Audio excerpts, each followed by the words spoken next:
Snow White.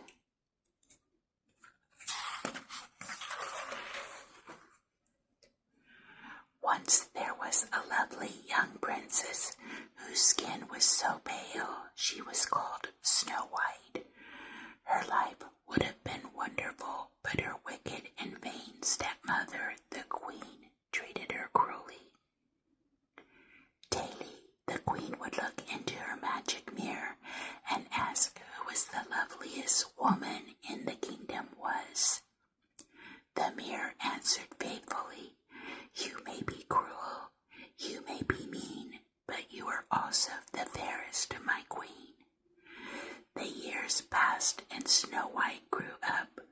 One day the mirror gave quite a different response. "You are indeed cruel, you are indeed mean, and Snow White is now the fairest, my queen." The vain queen flew into a jealous rage and banished Snow White to the forest.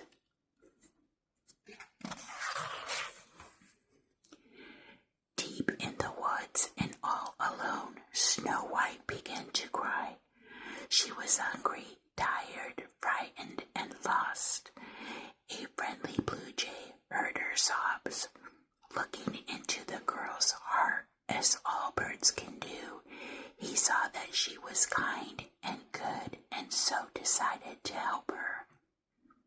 The jay fluttered softly around her head, then led her to a small cottage tucked into the side of the mountain. Looking in the hut's window, Snow White saw a table set for 7, but the knives, forks, plates, cups, and napkins were exceedingly tiny. She was so hungry that she went in uninvited and helped herself to a little something from each plate.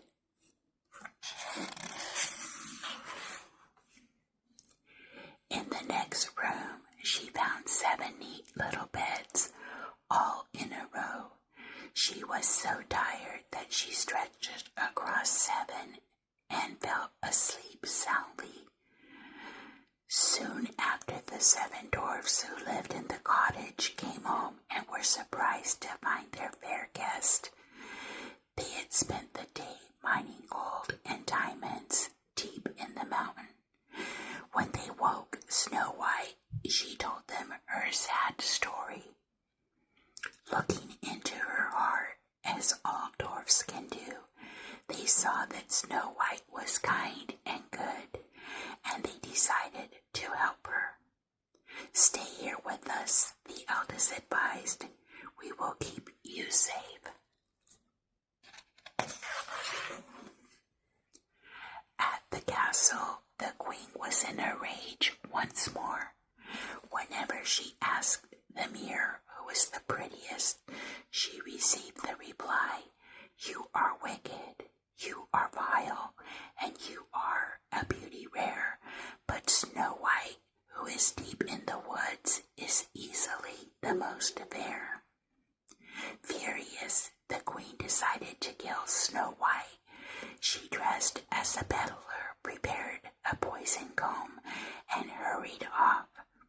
The queen raged through the forest like a storm, breaking young saplings and stomping wild flowers until she came upon Snow White working in the garden outside the cottage. With a sweet, sly smile, the queen offered her the comb. Snow White, dear innocent Snow White, took it gratefully, but as soon as it was in her hair, she fell into a deep sleep.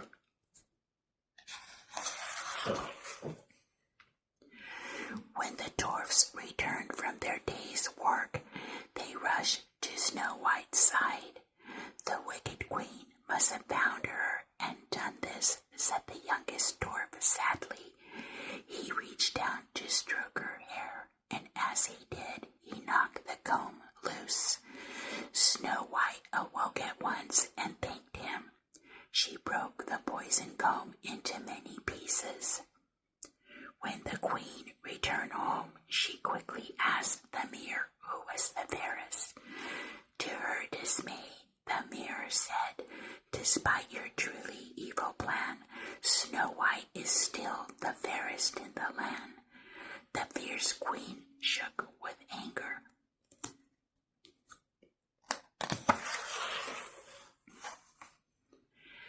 Carrying a basket of poisoned apples and disguised as a peasant woman, the queen returned to the cottage the next day. Snow White was again working in the garden, and the jealous queen offered her one of the apples. "Why, thank you," said Snow White. "I am quite hungry, and the fruit does look delicious." She raised the apple to her lips and took a small bite. Immediately she fell to the ground, and the queen hurried away, laughing wickedly.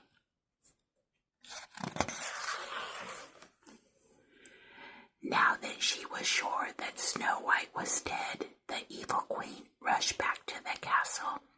She stood before her magic mirror and once again asked, "Mirror, mirror on the wall, now who is the fairest one of all?" The mirror replied, "Gone is the beauty of Snow White, and you are the fairest in my sight." There seemed to be a hint of sadness in the mirror's voice as it spoke those faithful words. The queen, however, did not notice.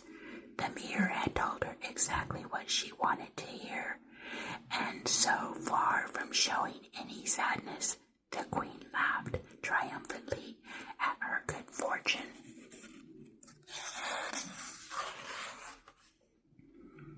The dwarfs returned home that evening to find Snow White lying on the ground.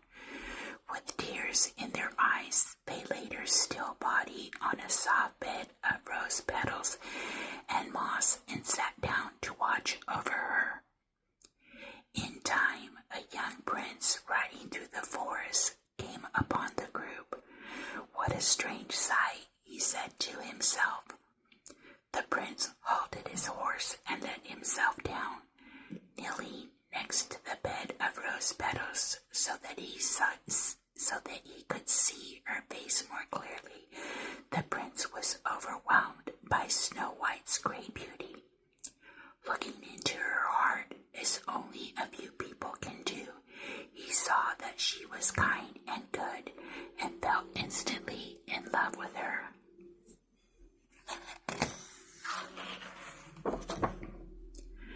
As the dwarfs looked on, the prince raised Snow White's head, for he longed to be closer to her. He gazed lovingly on her face and stroked her cheek. As he did so, he jostled her, and the piece of apple fell from her mouth, causing Snow White to awaken.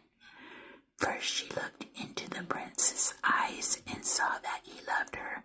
Then she looked into the prince's heart, as the dwarfs had taught her to do, and Snow White could see that he was not only a loving man, but a kind and a good one. She felt love and gratitude stir in her heart, for the prince had saved her from a cruel fate, waking her as if from the dead.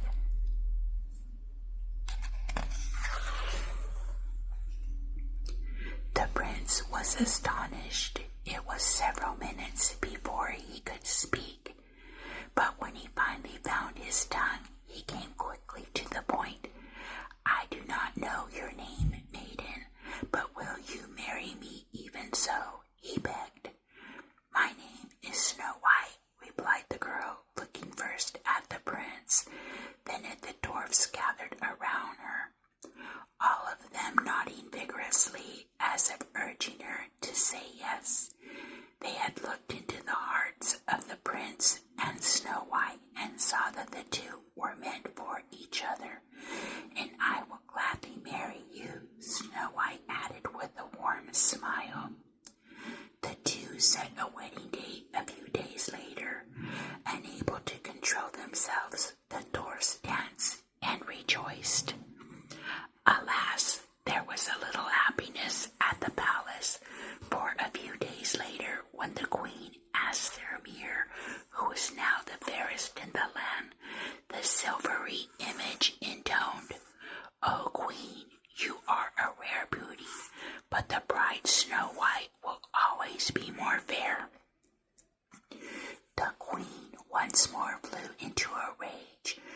reversing the day she had first set eyes on Snow White. At that, a small